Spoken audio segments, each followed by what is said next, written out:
Good morning. My name is Shannon Pena. I am the Employment Supports Director for the Autism Society. I have actually been working with the Autism Society since 2006, but specifically in employment since 2013. And so I'm excited to be here with you all today and talk about autism in the workplace. And I'm excited to co-present with Shannon, who obviously has tremendous expertise in this employment supports arena. I'm really just here to support her in her lead role, but I'm Louise Southern and I'm the Associate Clinical Director and have been working with the Autism Society for almost 10 years and have worked in the field of autism intervention for about 22 years and have done some work in the employment arena for sure. So just really happy to be here with you all today. So without further ado, let's get going. So our objectives for this brief webinar are to briefly review the core features, including the strengths and differences of autism that impact performance within the employment context. We also want to spend just a little bit of time reframing any misconceptions or assumptions about autism, and also misconceptions or assumptions about problem behavior and support needs. And then we just want to identify, this is obviously where we want to spend a good bit more time, is identifying some of the practical evidence-based accommodations and strategies that can promote self-management, organization, and social understanding, sort of the soft skills that are necessary for establishing and maintaining employment for this population. So this webinar, as David said, is going to go from 9 to 10:30. The didactic part of this presentation will end right around 10. And we really do want to encourage a lot of Q&A, discussion, comments, questions. We want to hear from you. So we want to protect that time at the end and have that discussion with you all. So we hope you'll stick around for that portion. So what is autism? For some of you, I realize this is going to be review, this part of the presentation. For some of you, maybe you're a little bit newer to autism specifically. And, autism, it refers to a group of neurodevelopmental disabilities that are typically associated with challenges in such areas as social interaction, communication, and restrictive and repetitive behaviors. People with autism may have differences. Essentially, what I'm saying is they may have differences in the area of social, behavioral skills, and communication skills. Autism typically appears during the first 3 years of life, and it's usually diagnosed in children. But sometimes, of course, we are seeing adolescents and adults with late diagnoses of autism. Autism is a lifelong difference or disorder that affects individuals of all ages. And autism, as you probably all know, is often found in combination with other learning differences or disabilities. So just, we know from right now it's January 2022. I like to say that since this is a recorded webinar. But right now, what we know from the Centers for Disease Control and Prevention is that fairly recent prevalence data suggests that about 1 in 54 children may be diagnosed with autism nationally.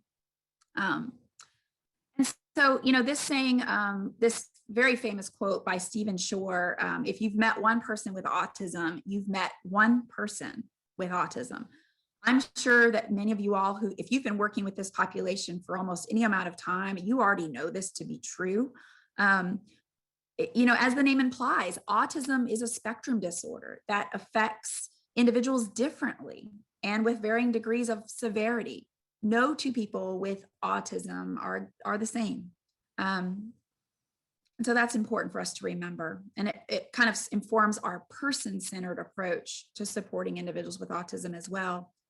And so in the larger context of the neurodiversity movement and as professionals, we embrace and celebrate differences and build on strengths in a person-centered approach, with one major goal for us, at least at the Autism Society, of course, is to empower individuals on the spectrum. And empowerment can mean a lot of different things. Empowerment, but as it relates to our work in employment, for sure, empowerment means, for example, supporting that individual in exerting control over their employment goals. Everyone deserves to be happy in their workplace and in a context that plays to their strengths. Empowerment is also having choices and the power to exercise control to some degree over your work environment. Empowerment is being equipped with the skills that you need to allow you to work as independently as possible.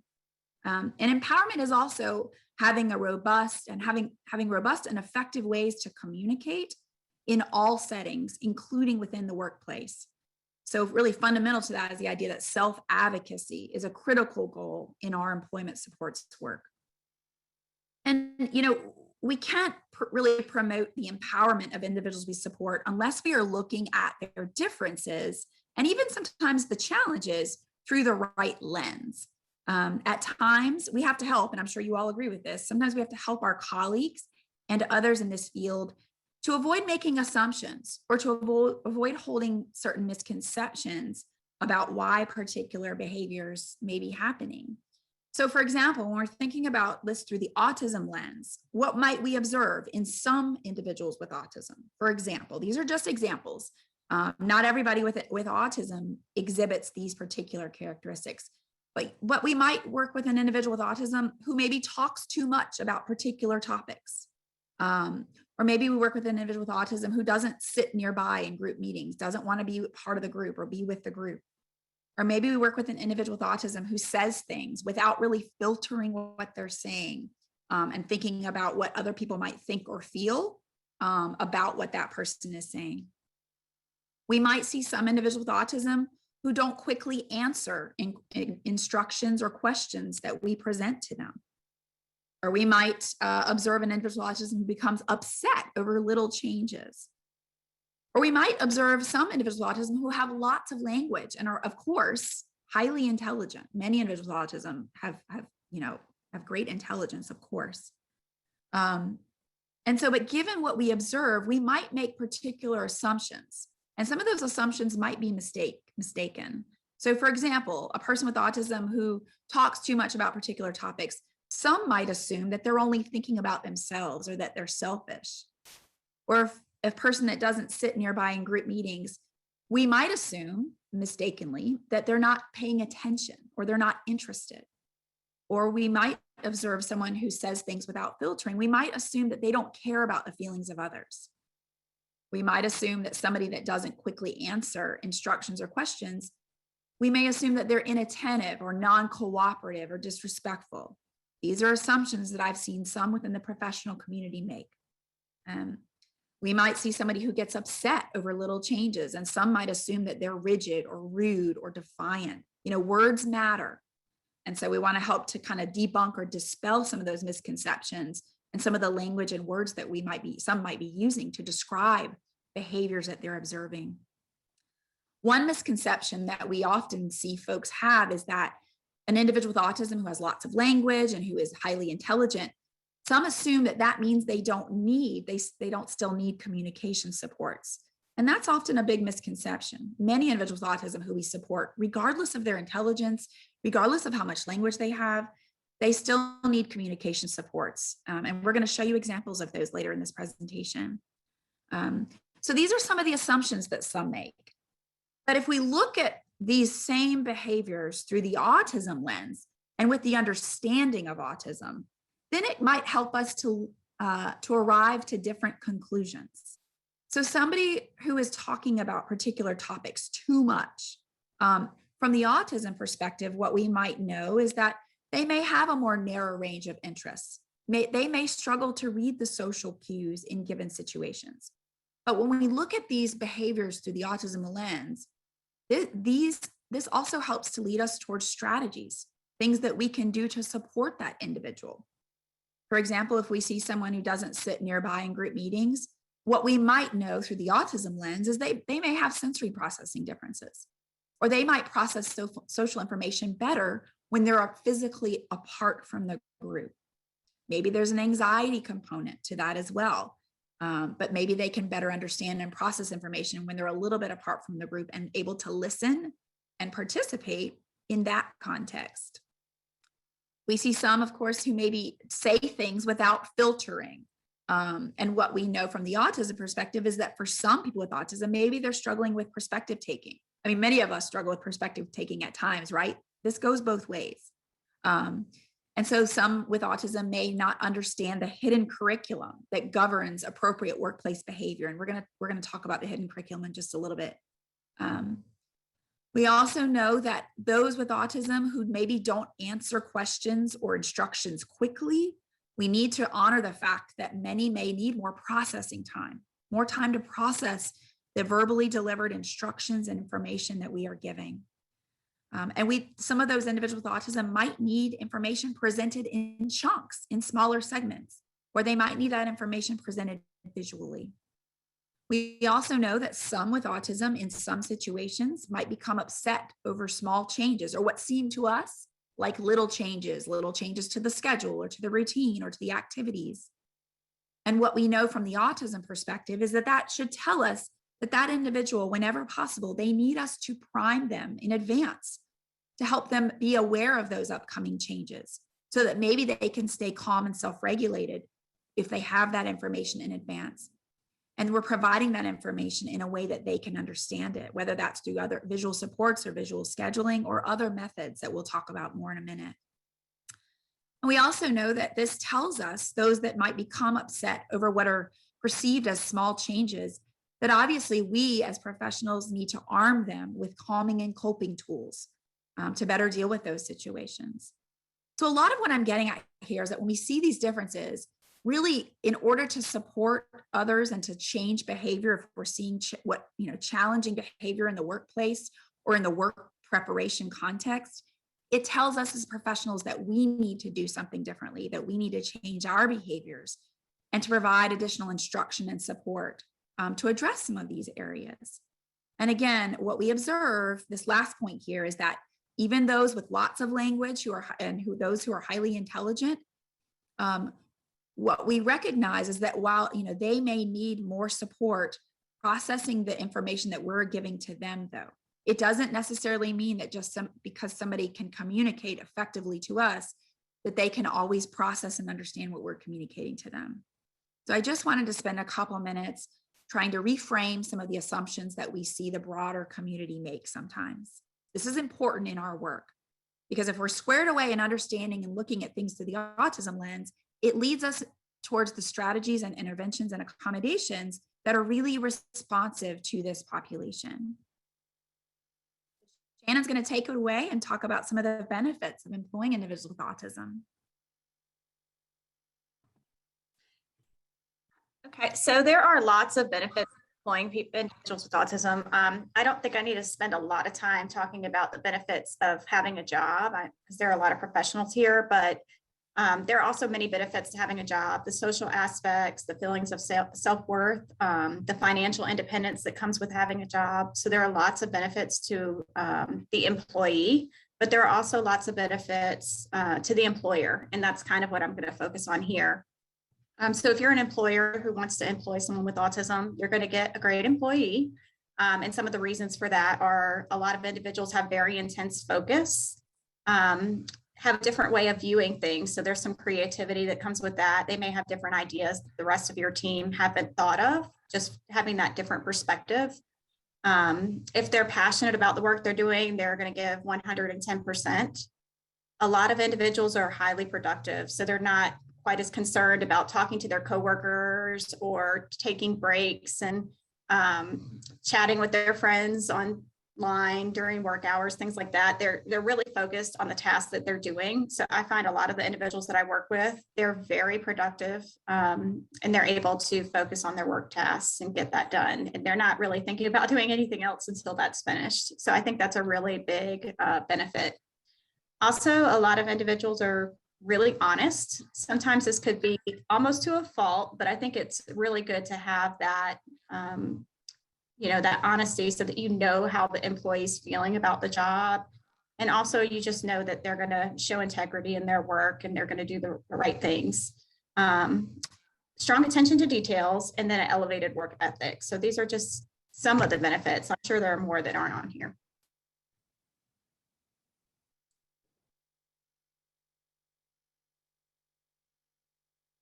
So there are also some bottom line benefits to the employer as well.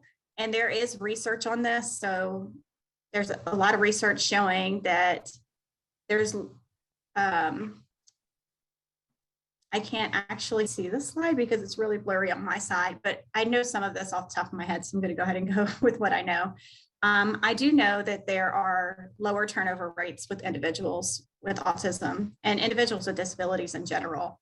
So that is a really big benefit to employers because you don't have to waste money on hiring more people and retraining and redoing that all over again. So that I think is a really big benefit. I know a lot of the people that I work with, they absolutely love their job and they are so loyal. They're not thinking about going to any other employer.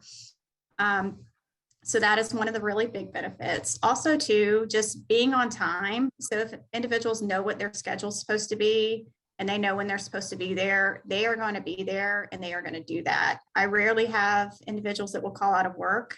Actually, it's kind of the opposite. If the employer said, well, I need you to take tomorrow off, they might say, well, wait, I work tomorrow. I'm supposed to be here at 8 o'clock and I work, 8 to 5 tomorrow. So they're really into the routines and the schedule and they're going to follow that, which is a big plus on the employer side because you're going to have an employer that's going to be there every day when they're scheduled.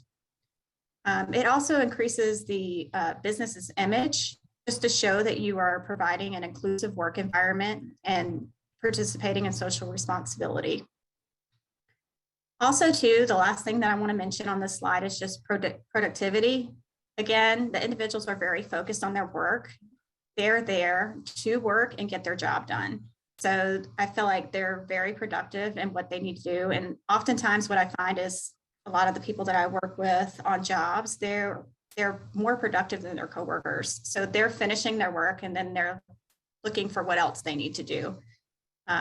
So they don't kind of have this perspective often of, let me take my time because I have 8 hours to do this. This is my assignment and I want to get it done. And they may get it done in an hour and then need something else to do. So that's also another benefit to the employer as well.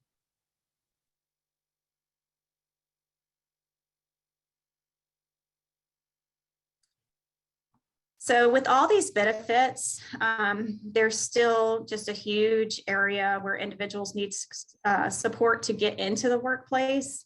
And this is just some of the data on transition and employment outcomes.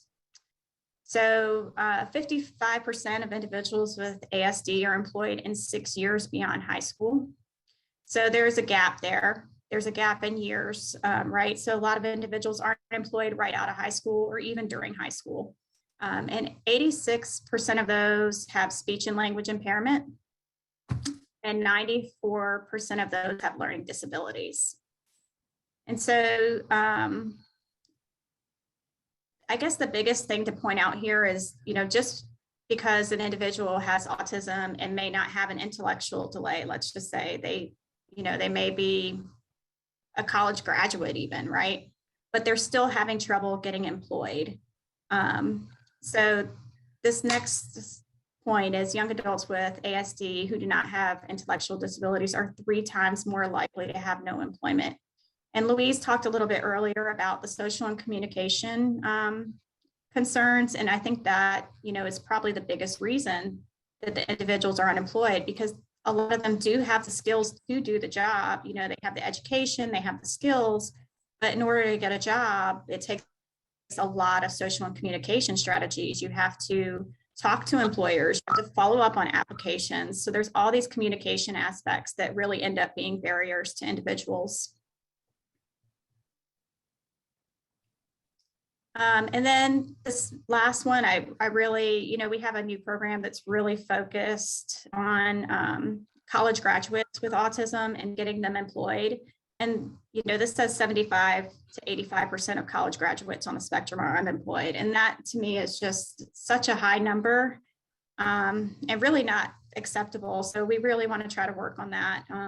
But there are lots of skilled people out there with autism that really want to work. And we just need to, like Louise said earlier, kind of reframe the way that we're looking at things and, help them get past these barriers to get in their foot in the door. And then once they're in there, they really do make excellent employees. So just to kind of piggyback off of that and sort of the concerns that we know around employment outcome data for this, for individuals with autism. One interesting project that I worked on was a project called Job Tips, which was NIH funded, and I helped develop the content around that. I was the content director for that project. And then what we also did was participate in a published randomized control design study, which was published back in 2013.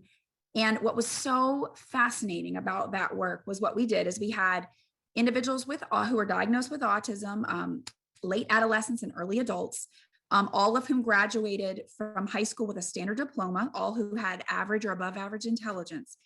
And what we did in the pre-intervention phase was HR executives interviewed all of those study participants. And then what we tried to do was evaluate after the intervention was applied, did the group that received the intervention actually show great growth in the area of interviewing skills as a result of the intervention? And of course they did. But what was fascinating to me was the responses that so many overwhelmingly the individuals, before they were given job skills training and soft skills training, how they responded to some of the standard interview questions, such as this one. So tell me a little bit about yourself. And, many of us, when we are asked this question in the interviewing context, we understand that what the employer really wants to hear is a little bit about ourselves, maybe a touch of like personal information, like I moved here a few years ago with my family. And here's my work experience. That's what they're really wanting to hear about. And so when we put on our perspective taking hats, we answer the question with them in mind and answering it in a way that where we kind of understand what they want to hear.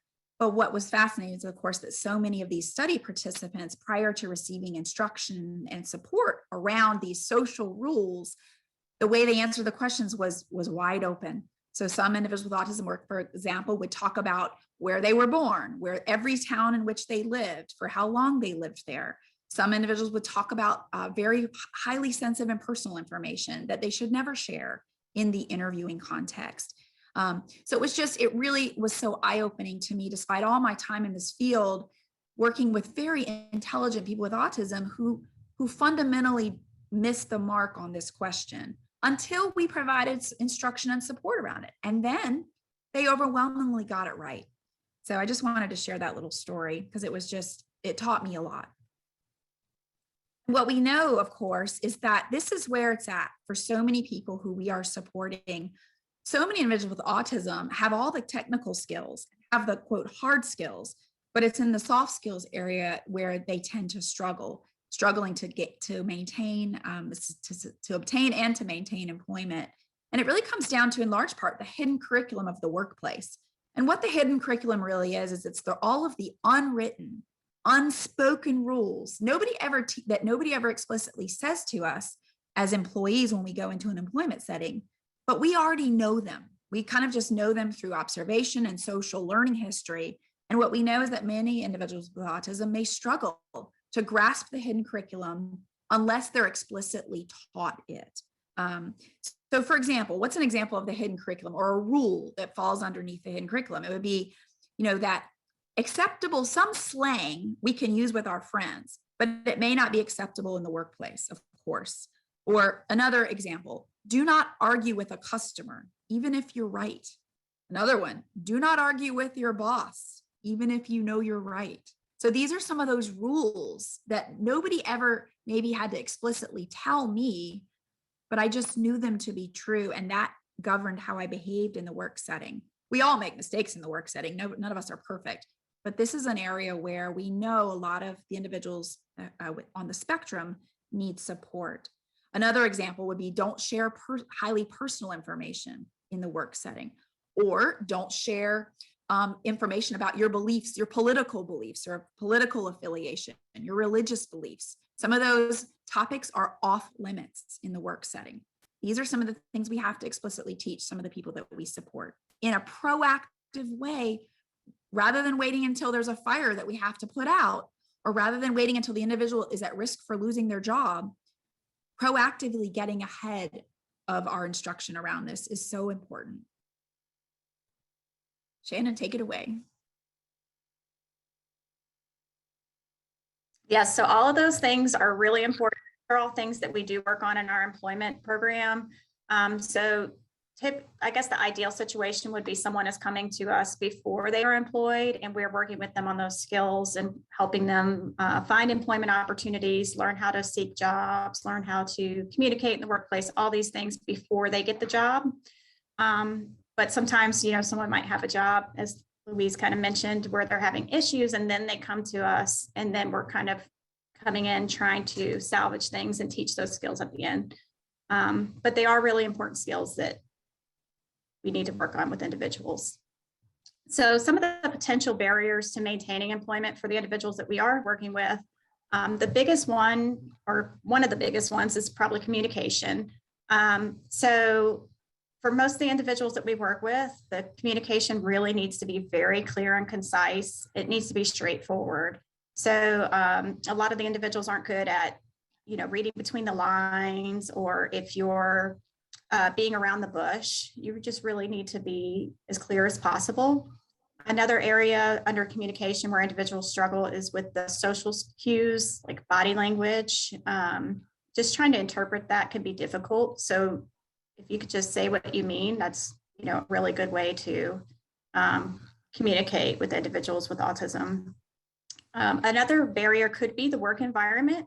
And again, individuals are very different from one another. So I do have some individuals that I work with that have, no problems working in a factory that has a lot of loud noises. But then I may have someone else that, has a lot of sensory concerns and couldn't work in that environment. So we do try to make sure that the work environment fits the individual's needs and their strengths and weaknesses, and just make sure that it's a good job match. So some of the things that we have seen to be concerns as far as the sensory could be lighting. And typically these are easy fixes in work environments. So it could be like lighting, loud noises. Sometimes I've seen in an office space, if someone's in the front and there's a lot of people coming in and out right there in that area, that could be cause some sensory issues as well. So maybe just, moving them to a place in the office where there's less traffic. So all these types of things could be barriers to maintaining employment for individuals.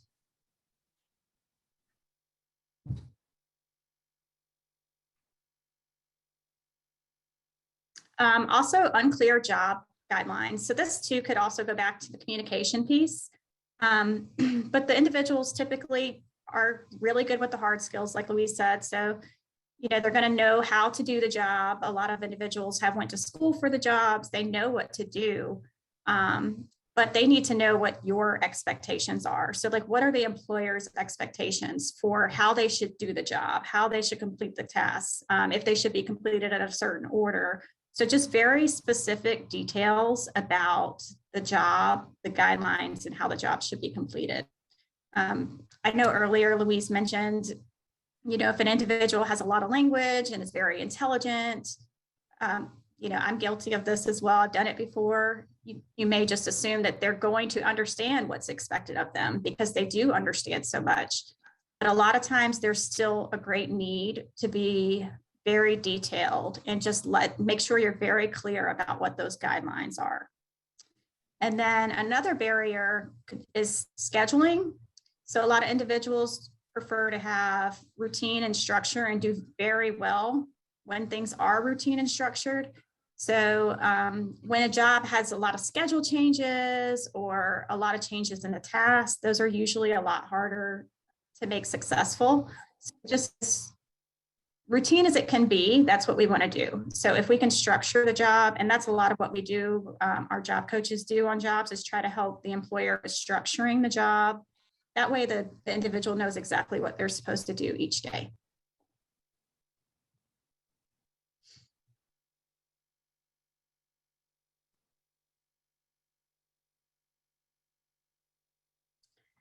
So Louise mentioned this earlier too, the soft skills. So there is actually a whole curriculum on this as well, and I'll put it in the chat towards the end, but it's called Skills to Pay the Bills as well. But these are just the skills that you need in a job that We don't really necessarily say you need when you come into a job, right? But we know that we need them to maintain employment long-term. So the social and communication and social understanding is really important, because the way we communicate with our coworkers, the way we communicate with our boss, the way we communicate with customers, those are really important to our ability to maintain a job. Also, just our organization skills. And these are the things we're typically working on individuals with, as well as self-regulation and emotions. So just monitoring our behaviors. If we are having anxiety or we're having difficulties communicating those in a way that's acceptable in the workplace. Asking for accommodations if we need them. I know Louise mentioned earlier self-advocacy, and that's something we really work with individuals on as well, is just learning how to ask for things when you need them, ask questions when you have them. If you are having a concern, how do you communicate that to your boss? All those types of things.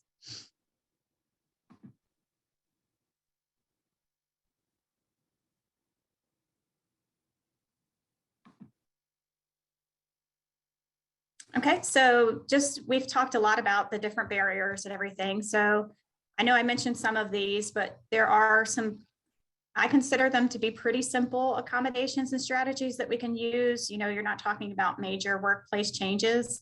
And also too, what I've seen a lot on jobs is an employer may start with providing these to an individual with autism and find out that they're really beneficial to everyone on the team, and then just use them across the board.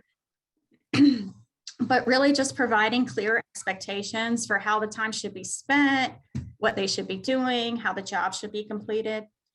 I do recommend written instructions whenever possible. We do use a lot of checklists to organize the day as well. If someone can have a go-to in the workplace, like someone they know that they can go to ask questions, and if that person's there, maybe like a backup, that's usually beneficial as well. That way it's really clear, like if I don't know what I'm supposed to do today, who do I ask? Do I go ask Louise what I'm supposed to do today? And then work rules. This one, I'm sorry, I don't mean to laugh, but work rules is also a big one. Because like Louise said earlier, some work rules we kind of just know we're not supposed to do, right? But for individuals that we're working with, typically we have to be very clear about those. We'll have some examples later, but even if we have to write them out, you know, like do's and don'ts of the workplace, then we might have to do that, because we want to make sure that the work rules are really clear, especially if it's work rules that could end up in termination, right? We don't want someone to make a comment and then get terminated because it wasn't a comment that they shouldn't have made at work, or because it was a comment that they shouldn't have made at work. So we try to get ahead of those as well. We also try to provide just concrete examples of, you know, what is appropriate for work and what is not appropriate for work. If an individual does do something that they shouldn't do, I think that's really important on the employer side or the provider side if you're the person supporting the individual, but just letting them know, you know, why that was inappropriate and like what can they talk about instead and how to avoid that in the future.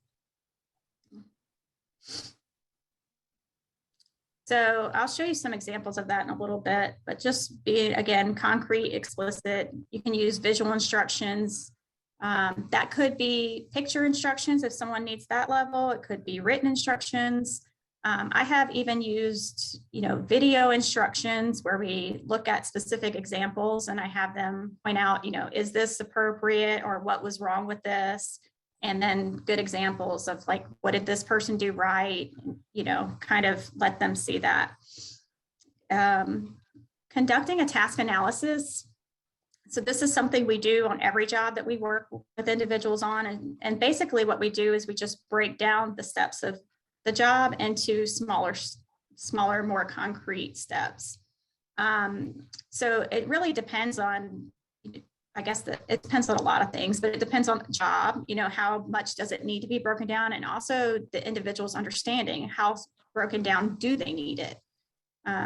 So we kind of do very individualized task analyses. So we just, and one of the good things is the individuals that we're working with, most of the time we've been working with them for a while.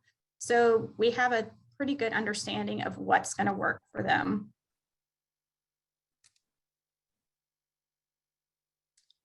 And I know I did talk a little bit too about using videos. You can use video examples of, I know for interviews, I do it a lot, you know, this example of a good interview and a bad interview.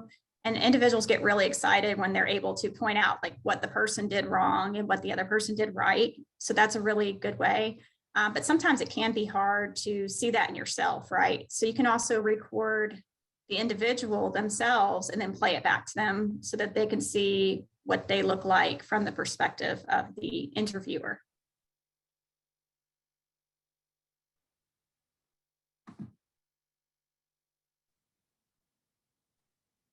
So this one is just an example. The picture looks really blurry to me, so I don't know if it looks blurry to you all. But basically it is a picture of how to fold a towel. So it basically is just showing you the steps. So it's got it broken down into 7 steps. And it's, you know, every step of that process. We have pictures and then we also have the words written out.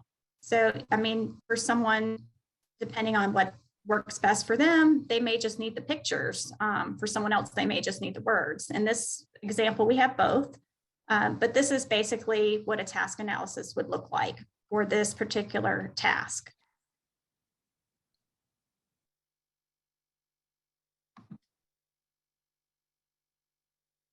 This is another example. This is actually from a job that we have with where we're working with someone. And these are just the tasks that this individual is responsible for during his work shift. So this works for him. We have the tasks and he can just check them off. We have it laminated and he could just check them off to make sure that they're all done.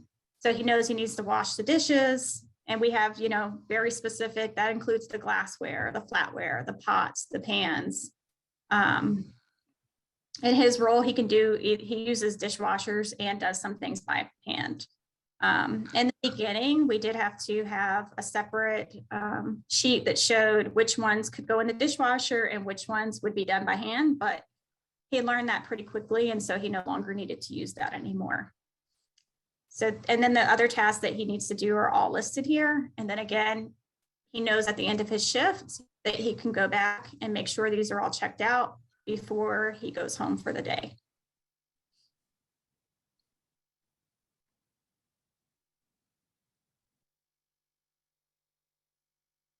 Okay, and this is also from an actual job that we support someone on. This one is broken down a little bit more into actual time frames. And so he knows during his shift that these are the things he should be doing at these times. Now, sometimes they will get a little bit off the times. You know, something might take a little bit longer or something might come up in the workday. But these are the general times that he knows he's supposed to follow. And also it is laminated and posted so that he can check it off and, you know, make sure that nothing's missed for the day. Like we definitely want to make sure that we fed all the dogs. We don't want to forget feeding all the dogs, right? So this is really helpful for him. And I would say probably the first 3 to 6 months, he was going by this, looking every single one step by step. But once he established a routine, he rarely needs to go and look at it to know what he should be doing at that time. He has learned his job and he knows what to do. But at the end of the day, we still have him go back and just kind of check off and make sure that there was nothing forgotten for the day. So, but these types of things are pretty easy to do. You could do them as an employer or a provider. We typically do them for the individuals we work with and for the employers, so they don't have to do it. But again, this could be useful for other people as well. So I know like with this particular employer, they have this list now, and when they get new employees, they give it to them and it helps them learn the job as well. So it's been really beneficial.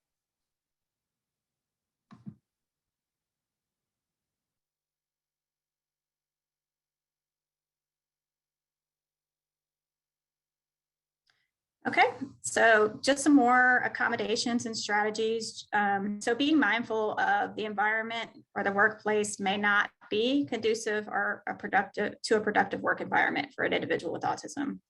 So again, the lighting, high traffic areas, loud noises. I know one of the individuals I used to work with couldn't deal with loud, sudden noises. So whenever they were going to have a fire drill or something, well, we learned the hard way the first time. But once we knew that that was a concern, they were able to let him know in advance, hey, we're going to have a fire drill tomorrow at 3 o'clock.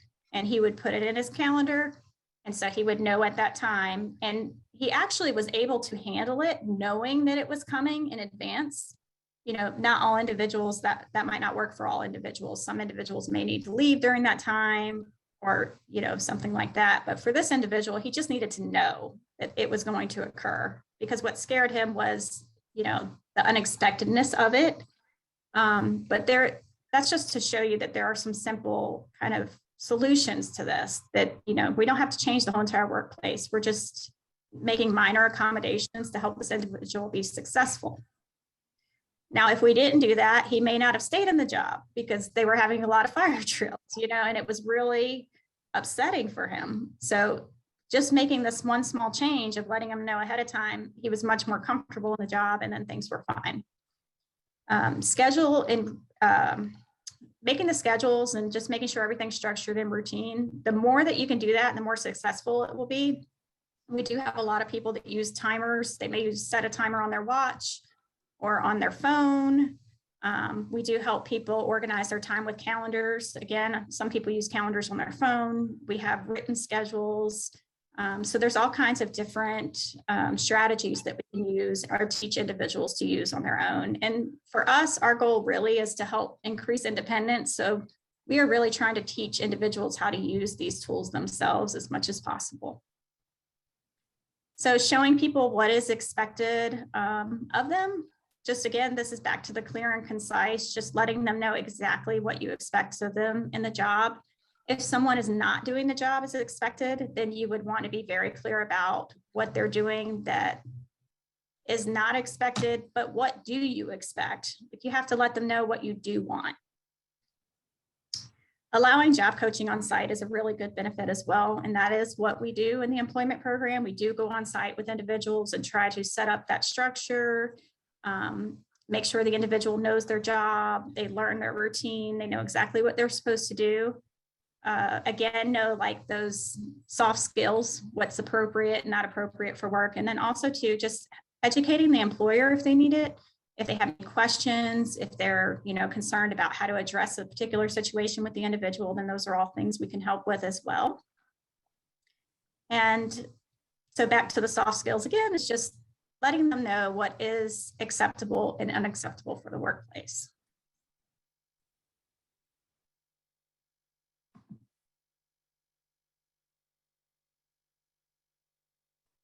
So this is just an example of what we might show someone who needs help learning what kind of conversations they should have in the workplace. And I know we talked about this earlier, but this is something we typically are doing like before we even get a job. So while we're working on learning what the workplace is going to be like, what to expect, behaviors that are appropriate, you know, things like that. And this is just an example of a list that we might make. You could have examples on this. You could have pictures. You could also do this with videos as well. But just knowing these are some appropriate conversations for the workplace. So some do's, asking someone how their day is, discussing the weather, discussing special events, talking about work itself. Some of the don'ts, talking about religion, politics, sex or sexuality. So, I mean, these are things that may seem minor, you know, but these are things that people get terminated for, and we see that a lot. So these are really the things that we need to work on. When we do see people getting terminated from jobs, it's because of things like this, more so than it is their ability to actually do the job itself.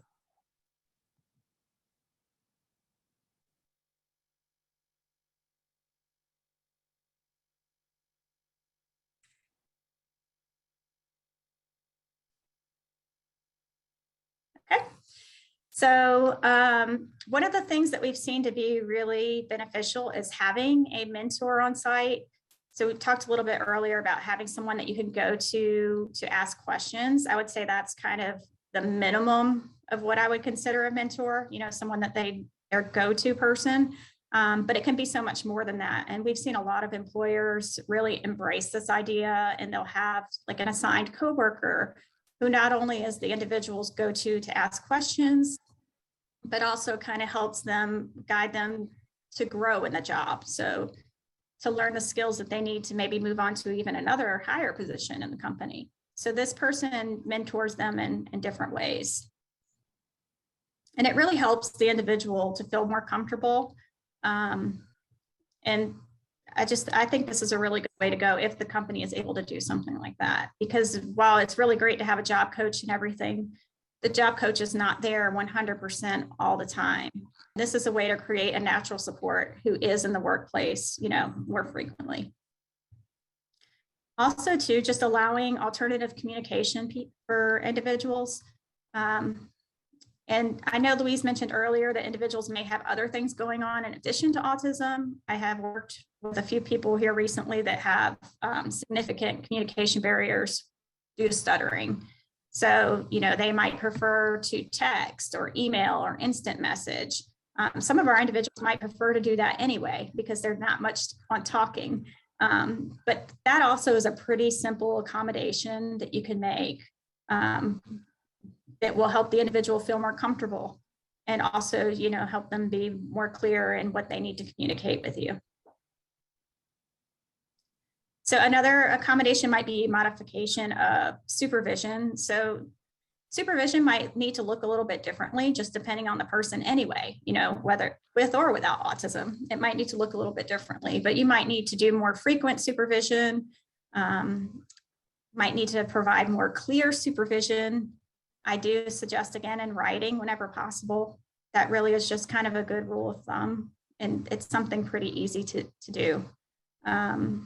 Also, just, being clear and concise and rationing your words, saying what you mean what you say. It's really important.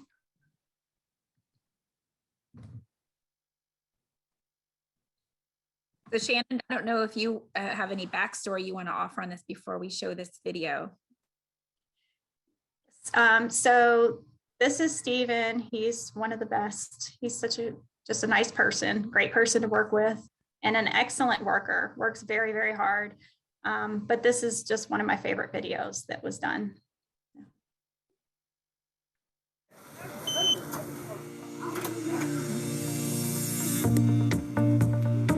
We are part of this team that keeps people safe during this pandemic.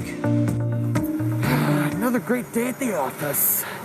All right, let's get started. Stephen lost his job due to COVID. That takes care of that, Ben. We worked with Stephen, trying to help him work with his social skills, trying to help him improve those so that when he went for interviews and things, and got a job, that he could work better socially with other people. They helped me get through hard times and stuff. They helped me find a perfect job at IFB Solutions.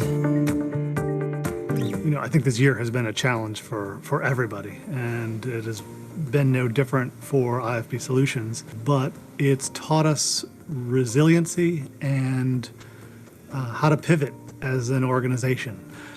Within 3 weeks, we were making masks for the community and for our military customers. Ah, sweet. Thanks, Will. So we appreciate having individuals like Stephen who are here every day, who are conscientious about their work, who want to be a team player, and it's the benefits that everybody looks for. The reason why it's good to have a job is so that way I can work independently and learn to take care of myself. It is important for businesses to hire individuals with autism because a job increases their self-esteem and self-worth. A job provides the independence that comes with a paycheck. There's an empty pallet right there. Can I use that? As well as opportunities to improve social skills, gain friends, and to pursue their passions. There we go. Perfect. We need more of our business leaders in the community to help grow that workforce participation rate. Got it? Got it. You'll never find more reliable individuals. Appreciate the help there, Vicki. I try to encourage them, and when they do reach a goal in their job development and find something that makes them happy, it just makes me happy. We have skills, we have the talents, and we just want to be part of the community.